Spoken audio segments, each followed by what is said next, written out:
and concerts, right? They have it all there. They do. So it's the world stage, and it's not really theirs. And it will scare me a little bit if they do wind up playing a home playoff game for the NFC Championship game. But I'm ahead of myself. I'm just telling you, I'm very content this game is at San Francisco because that game was at Tampa. Right. And we went down there and didn't bat an eye. Right. And this game is at a place where we have a long history of playing very well. I know we lost the catch game there, but we won this game in 1992. Right. And we've won other big games there. My point is, I don't dread this at all. In fact, I look forward to the opportunity to go to play them at their place. All right. Now, here's my biggest points to you. A year ago, in the first round of the playoffs, this team, with Jimmy G at quarterback, came to my place. And my team was not ready to play because my coach is the opposite of a motivator. Lately, he's not been getting in the way, and they've been motivating themselves. They need external motivation. They need pressure. They need fear factor of, oh, my God, we're on Monday Night Football. We might get embarrassed by the GOAT who's 7-0 against us. That's what motivates my team. This is an oh, my God game. We're going to San Francisco. They've won, what's in a row? I've lost track. Are they 11? Yeah. Yeah, they've won 11 straight games, and they got, you talk about firepower, they got it, to your points, they have it everywhere except quarterback, and I'm going to get to that in just a moment. But last year it was Garoppolo, who has a history of playing pretty big in big games. Well, he played pretty well in this game. But here's who didn't play well. Everybody I needed to play well did not. And I'm going to tell you, I'm going to give you the blueprint here, the metallic blueprint for how you go beat San Francisco at San Francisco. What happened against San Francisco a year ago? Well, I look up and we're down 23-7. What? We didn't show up. We went into the fourth quarter. Heck, with 9 minutes left in the game, we were still down 23-7. And we managed to fight back to, what was it, 23-16. 16, yeah, 16 it ended. Okay. But here's what happened. As usual, they tried to blast Zeke up the middle. So he tries 12 times and gets a grand total of 31 yards. If they keep trying to do that, we're going to lose this game because the star has emerged, and that is Tony Pollard. And I told you yesterday, and we can fight about this, and we'll see because the proof will be in the pudding on Sunday.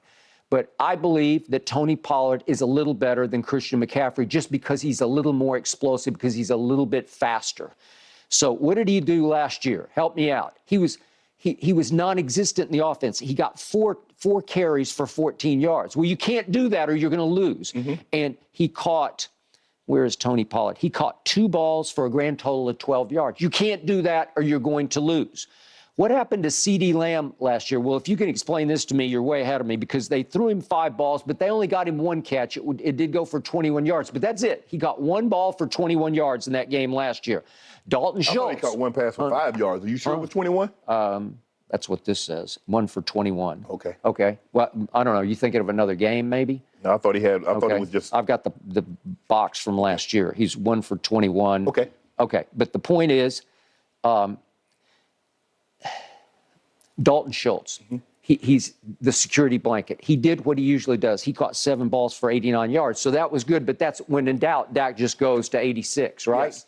Okay. So then Micah, 11 from heaven. What did he do in this game last year? Again, he was a raw rookie, but it was his first playoff game. He did have 9 tackles. I'll give him that. But he had 0 sacks, 0 pressures, 0 hits on the quarterback. Right. Okay, you're going to lose, right? That's it for me. As long as he's not tackling the quarterback or the running back in the backfield, we're fine. He can have 20 tackles. You can have it. As long as they're down the field. I agree. Dak's QBR for this game was 32. So 97 at Tampa, 32 in this game. What's going to happen? You're going to be behind 23-7 because your stars didn't star. Nobody flexed. Nobody. There's nothing in here that shows you that anybody I needed to rise and shine this Sunday rose and shone last year. None of them did. And yet it still came down to a late, you can call it empty calorie rally. You can call it a garbage time rally. But all of a sudden, Dak just sort of heaved a sigh and started heaving footballs to the right people at the right time. And here they came. And you remember how it ended. Dak took off on a 17-yard run. If we could please see this. He goes for 17 up the middle, but you got to get down faster because it's tick, tick, tick, tick, tick, tick, tick, tick, tick. And they just, I'm not going to blast the poor, what was he, the head linesman? No, he's the umpire. Umpire. He's the umpire. Yeah, he just couldn't get there. And Dak just ran too far. He ran about 5 yards too far. That's the problem. And he couldn't get through the offensive lineman.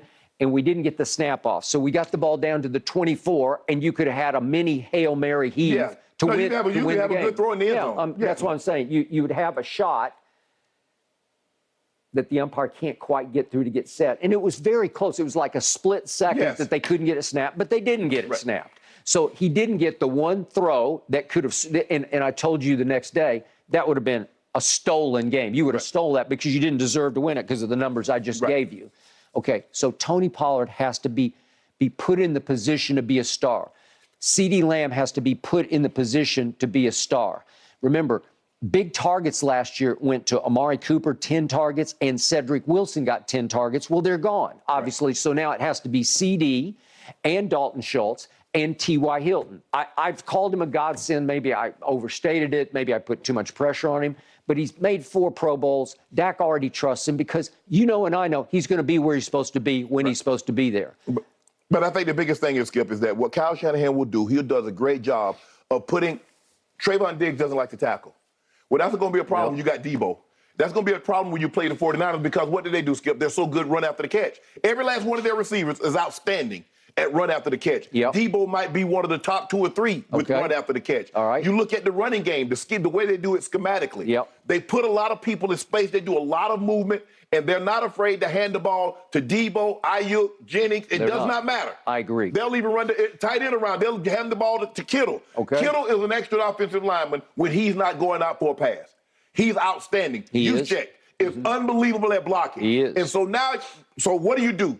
They're going to try to they're going to move Michael Parsons up and down the line. But I know one place he's not going to stop is on the right, the defensive right side, the offensive left side, and that's Big Trent. Although he said 2 days ago, I welcome the challenge. I'm sure Trent, that's why Trent's the highest paid offensive lineman in football, is because his job is to neutralize whoever that it may be it Myles Garrett, be it Khalil Mack, be it Michael Parsons. So I think the thing is, Skip, how does Dan Quinn, what does he do to neutralize what Cal is trying to do, which is to get his playmakers in space, knowing that some of his guys are not outstanding tacklers or do not want to tackle in certain situations. So that's going to be the key. You better get them down, Skip. When they catch the ball for 6 yards, it better be 6 yards and not 16. All right. Last year at Jerry World, they rushed for 169 yards to our 77. They more than doubled our rush total. You're going to lose if that happens again. That's the formula for disaster, is that getting doubled in rush yards. And some of them are run after contact yards because they're hard to get on the ground. Last year, the turnovers were 1-to-1 on an interception by each quarterback. Well, you can live with that, okay? But the time of possession last year was 34 minutes for Jimmy G's offense to 26 minutes for Dak's. You're going to lose. You have to flip that script. We have to control the ball 34 minutes if you want to do it by possession passes, converting on third down, a lot of Tony Pollard, maybe a little bit of Zeke here and there to convert third downs. You have to keep the ball away from them because they are too explosive. Well, third down conversion is going to be key. I think that's going to be the biggest key in the game, Skip. You look who has the 50%, or close to the 50% or higher, that's who's going to win the game, because now you keep the opposing team's offense off the field. Because I think the thing is, you don't want either offense to get into a rhythm because they can get on the roll on you and go get you 35.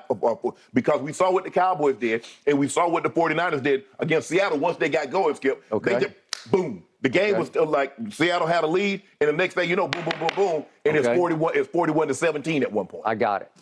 Now to the biggest X factor in this game for me. As beautifully, brilliantly as he's played so far, Brock Purdy is still the